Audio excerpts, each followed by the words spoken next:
Please accept my humble obeisances. All glories to Srila Prabhupada, all glories to Lord Shiva.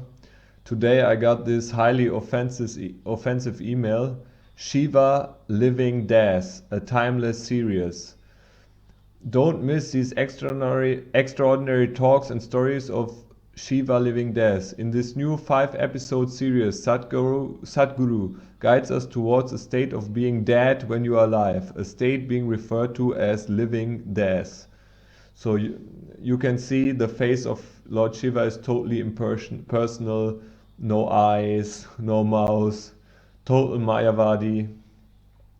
And Sadhguru also called Lord Dattatreya and Lord Parashuram, who are all Vishnu Tattva incarnations of the Supreme Lord, as ordinary man.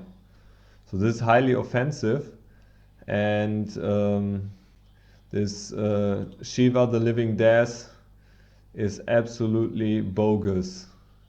You can see, to call Shiva a living Das. What is a living Das? A living Das is a ghost. So this Sadhguru, he's calling Shiva a ghost. He is himself a ghostly Mayavadi. So I want to show you the real Lord Shiva. You can see in this beautiful picture, you can see how Lord Shiva is meditating on the Supreme Lord Vishnu. You can see here how Lord Shiva is meditating on Lord Vishnu. And he's not a living dead, he's the greatest Vaishnava. This is actually stated in the Bhagavad Purana. You can see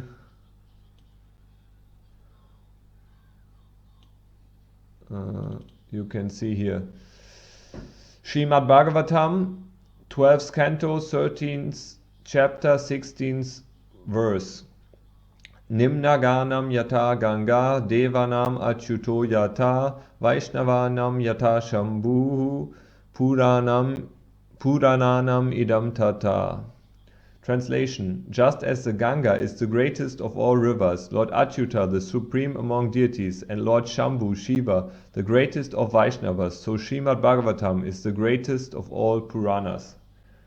So Lord Shiva is not a living Das, he is a living Vaishnava, the greatest living Vaishnava. And it's totally misleading to call him a living Das. And also, what's very misleading is that Sadhguru is, playing down the role of Das. If you look at this book from my spiritual master, A.C. Bhaktivedanta Swami Srila Prabhupada, A Second Chance, the story of a near-death experience, you can actually see these very fearful-looking Yamadutas. So Das is very, very painful. People don't know this, but according to the Vedas, death is as painful as thousands of scorpion bites.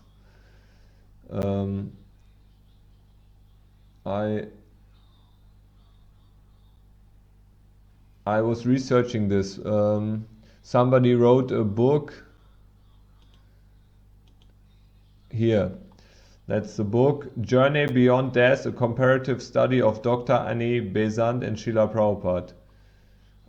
So here it says, in the Garuda Purana and the Atma Purana, it is described that the pangs of death are tantamount to the pain caused by stings of 72,000 scorpions.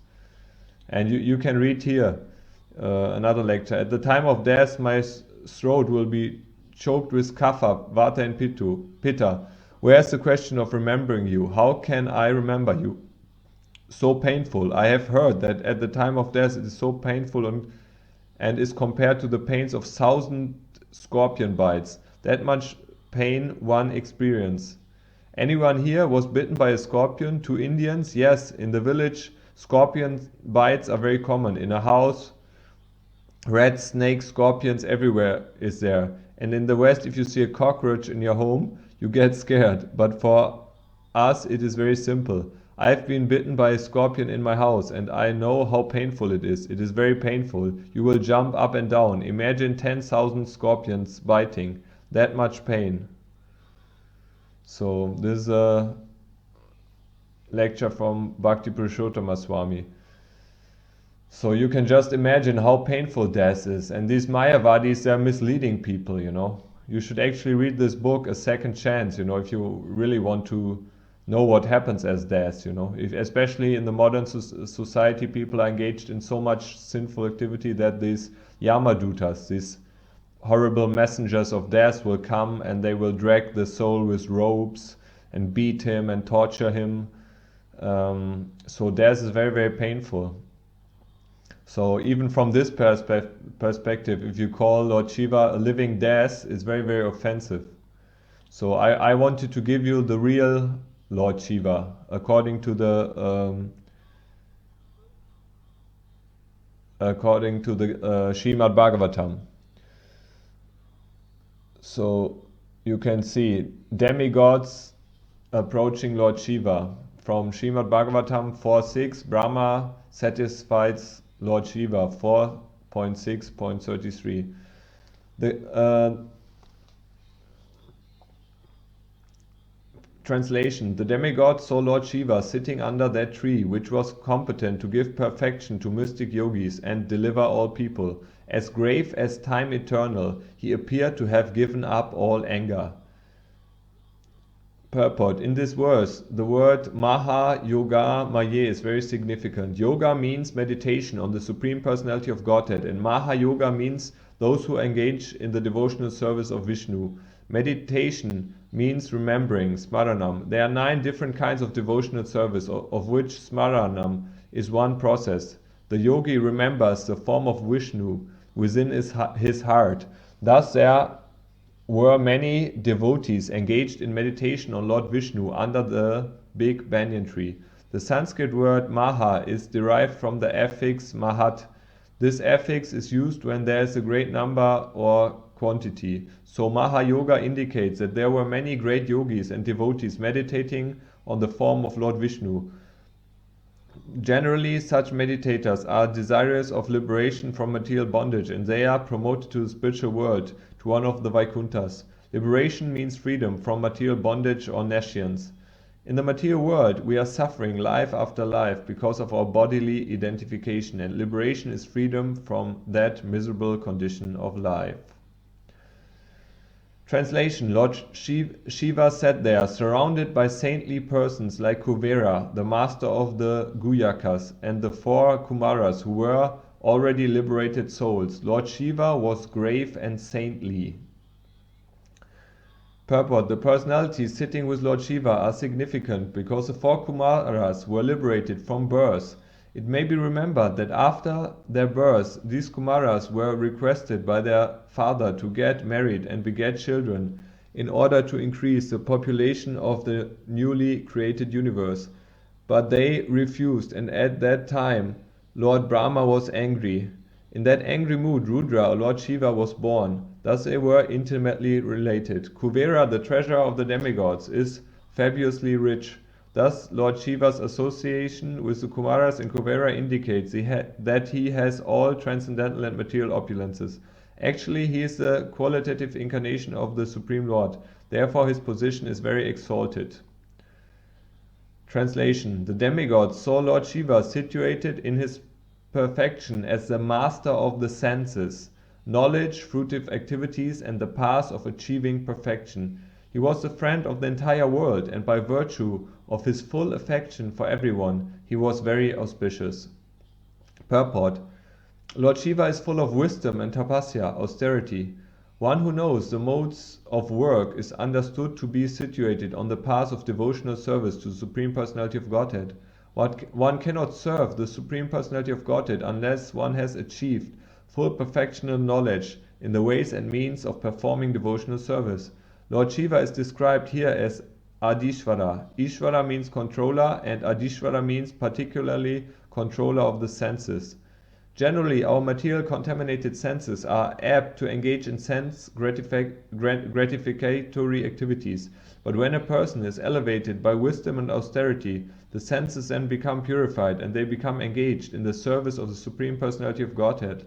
Lord Shiva is the emblem of such perfection, and therefore In the scriptures it is said, Vaishnavanam Yata Shambhu, Lord Shiva is a Vaishnava.